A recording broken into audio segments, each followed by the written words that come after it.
আকাশবাণী কলকাতা। স্থানীয় সংবাদ পড়ছি নমামি বসু রুদ্র। প্রথমে বিশেষ বিশেষ খবর। ভোটার তালিকায় বিশেষ নিবিড় সংশোধন কর্মসূচিতে কোনো বৈধ ভোটারের নাম বাদ যাবে না বলে রাজ্যের মুখ্য নির্বাচনী আধিকারিক মনোজ কুমার আগরওয়াল জানিয়েছেন। উত্তর চব্বিশ পরগনার পানিহাটিতে এক ব্যক্তির অস্বাভাবিক মৃত্যুকে কেন্দ্র করে চাঞ্চল্য ছড়িয়েছে। কেন্দ্রীয় মন্ত্রিসভা অষ্টম বেতন কমিশনের টার্মস অফ রেফারেন্সে অনুমোদন দিয়েছে। ঘূর্ণিঝড় মান্থার প্রভাবে উপকূলবর্তী জেলাগুলিতে শুরু হয়েছে বৃষ্টি। কলকাতাতেও রয়েছে বৃষ্টির পূর্বাভাস। ৩১তম কলকাতা আন্তর্জাতিক চলচ্চিত্র উৎসব ৬ই নভেম্বর থেকে শুরু হচ্ছে।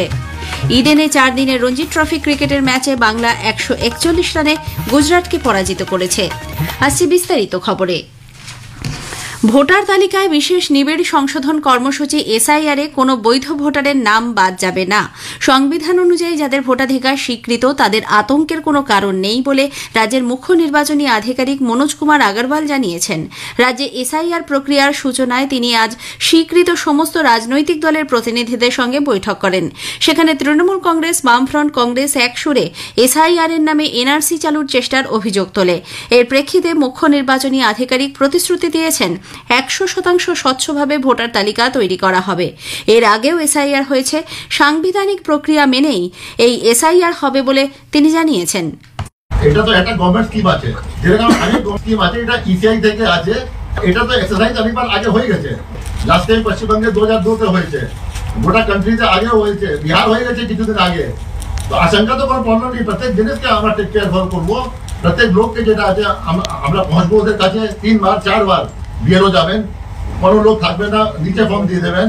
কোনো পরিযায়ী শ্রমিক আছে, কিউআর কোড থেকে করতে পারে, ওর ফ্যামিলি মেম্বার সাইন করতে পারে, আপনার অনলাইন ফর্ম ভরতে পারেন। তিনি জানান, একাধিক পদ্ধতিতে সমস্ত ভোটারদের তথ্য খতিয়ে দেখা হবে। নির্বাচন কমিশনের বিপুল সংখ্যক কর্মীদের পাশাপাশি আধুনিক তথ্য নির্ভর ব্যবস্থা থাকবে। জেলায় জেলায় থাকবে হেল্প ডেস্ক।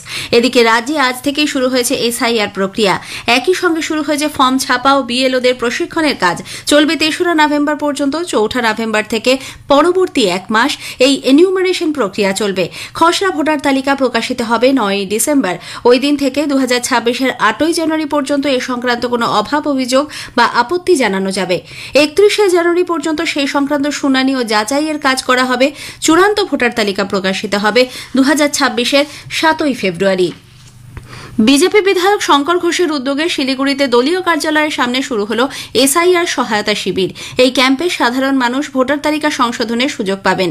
বিধায়ক জানিয়েছেন, অনেকেই এই প্রক্রিয়া সম্পর্কে সচেতন নন, তাদের সুবিধার্থেই এই উদ্যোগ। উত্তর চব্বিশ পরগনার পানিহাটিতে এক ব্যবসায়ীর অস্বাভাবিক মৃত্যুতে চাঞ্চল্য ছড়িয়েছে। প্রদীপ কর নামে ওই ব্যক্তি নিজের ঘরেই আত্মঘাতী হন বলে পরিবারের তরফে দাবি করা হয়েছে। সেখান থেকে উদ্ধার হওয়া কাগজ এবং পরিবার সূত্রে জানা গেছে, গত কয়েক মাস ধরেই তিনি এনআরসি নিয়ে আতঙ্কে ছিলেন। তবে ব্যারাকপুরের পুলিশ কমিশনার মুরলীধর শর্মা জানিয়েছেন, ঘটনার প্রকৃত কারণ ময়নাতদন্তের রিপোর্ট আসার পরই জানা যাবে। এদিকে বিজেপি নেতা জয় সাহা বলেছেন, উদ্ধার হওয়া কাগজটি আদৌ ওই ব্যক্তির সুইসাইড নোট কিনা তা নিয়ে সন্দেহ রয়েছে। এ বিষয়ে উপযুক্ত তদন্ত হওয়া প্রয়োজন।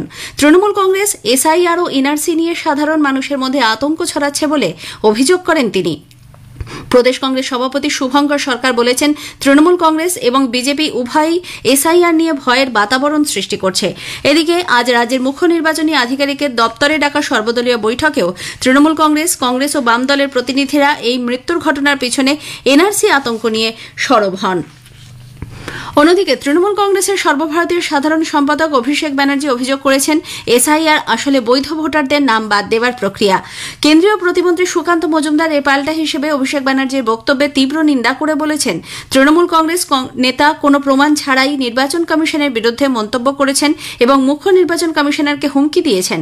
তাতে অবিলম্বে তার বিরুদ্ধে পদক্ষেপ নেওয়া উচিত। শ্রী মজুমদার জানান, এসআইআর এর মূল উদ্দেশ্য হল বৈধ ভোটারদের তালিকায় রাখা এবং অবৈধ ভোটারদের তালিকা থেকে বাদ দেওয়া। কেন্দ্রীয় মন্ত্রিসভা অষ্টম কেন্দ্রীয় বেতন কমিশনের টার্মস অফ রেফারেন্সে অনুমোদন দিয়েছে। কেন্দ্রীয় মন্ত্রিসভার বৈঠকের পর তথ্য সম্প্রচার মন্ত্রী অশ্বিনী বৈষ্ণব আজ সাংবাদিকদের বলেন, এই বেতন কমিশন গঠনের দিন থেকে 18 মাসের মধ্যে তার সুপারিশগুলি জমা দিতে হবে। একজন চেয়ারপারসন, একজন অস্থায়ী সদস্য এবং এক সদস্য সচিবকে নিয়ে গঠিত হবে এই কমিশন। 8th पे कमीशन को आज माननीय प्रधानमंत्री जी ने अप्रूव किया और ये बहुत बड़ा महत्वपूर्ण फैसला है। अब करीब करीब सभी राज्य सरकारों ने इसमें सहयोग दिया है। 18 मंथ्स के अंदर ये रिपोर्ट आएगी इसकी 8th pay commission. Justice Ranjana Prakash Desai को इसका चेयरपर्सन बनाया गया। आप सब Pulak Ghosh from and mister Pankaj Jain who is secretary petroleum and natural gas, he will be the members।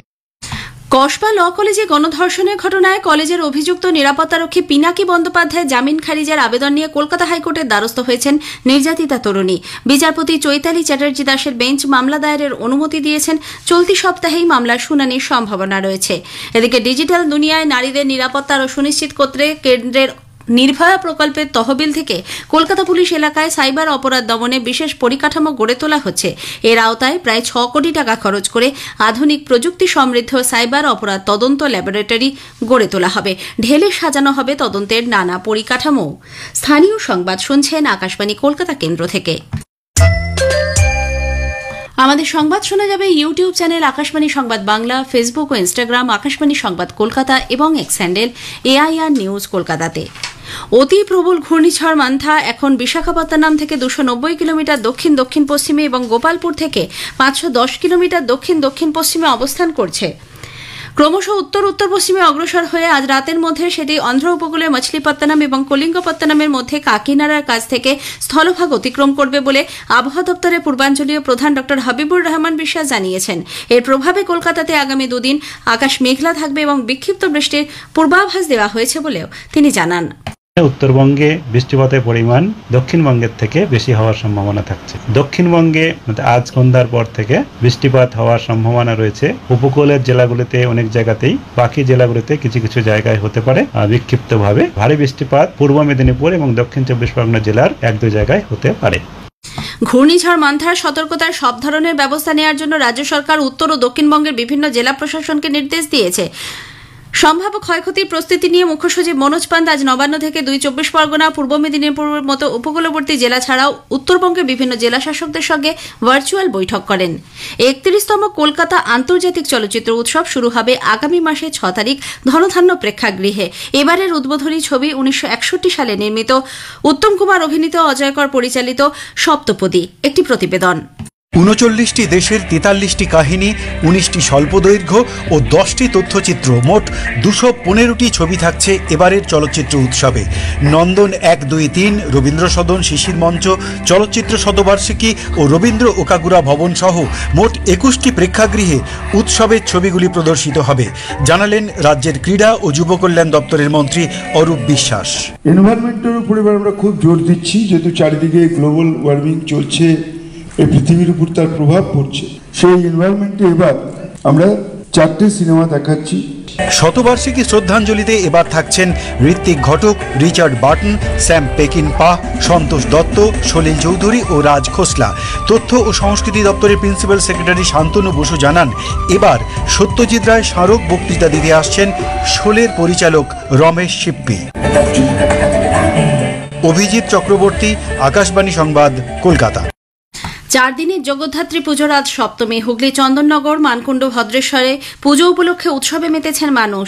চন্দননগরের নজরকাড়া আলোক কারুর কাজ, প্রতিমা ও মণ্ডপসজ্জা দেখতে দর্শনার্থীদের ভিড় উপচে পড়ছে। এদিকে চন্দননগরের কানাইলাল পল্লীতে আজ জগদ্ধাত্রী পুজোর প্যান্ডেল প্রবল বৃষ্টিতে ভেঙে পড়ে, আহত হয়েছেন 2 জন। ইডেনে 4 দিনের রঞ্জি ট্রফি ক্রিকেটের ম্যাচে বাংলা 141 রানে গুজরাটকে পরাজিত করেছে। আজ চতুর্থ তথা শেষ দিনে সকালে বাংলা 8 উইকেটে 214 রান তুলে দ্বিতীয় ইনিংসের সমাপ্তি ঘোষণা করে। ম্যাচ জয়ের জন্য গুজরাটের প্রয়োজন ছিল 327 রান। চা পানের বিরতির পর গুজরাটের দ্বিতীয় ইনিংস 185 রানে শেষ হয়ে যায়। গোয়ার বাম্বোলিমে আজ সুপার কাপ ফুটবলে ইস্টবেঙ্গল 4-0 গোলে চেন্নাইন এফসিকে হারিয়ে দিয়েছে। ফতোরদা স্টেডিয়ামে আজ অন্য ম্যাচে মোহনবাগান সুপার জায়ান্ট ডেম্পো এসির মুখোমুখি হয়েছে। একটু আগে পাওয়া খবরে জানা গেছে খেলা গোলশূন্য রয়েছে। শেষ করার আগে স্থানীয় সংবাদের বিশেষ কিছু অংশ আরও একবার। ভোটার তালিকায় বিশেষ নিবিড় সংশোধন কর্মসূচিতে কোনো বৈধ ভোটারের নাম বাদ যাবে না বলে রাজ্যের মুখ্য নির্বাচনী আধিকারিক মনোজ কুমার আগরওয়াল জানিয়েছেন। কেন্দ্রীয় মন্ত্রিসভা 8ম বেতন কমিশনের টার্মস অফ রেফারেন্সে অনুমোদন দিয়েছে। 31তম কলকাতা আন্তর্জাতিক চলচ্চিত্র উৎসব 6ই নভেম্বর থেকে শুরু হচ্ছে। স্থানীয় সংবাদ শেষ হলো। এরপর খেলার খবর 8টা বেজে 10 মিনিটে।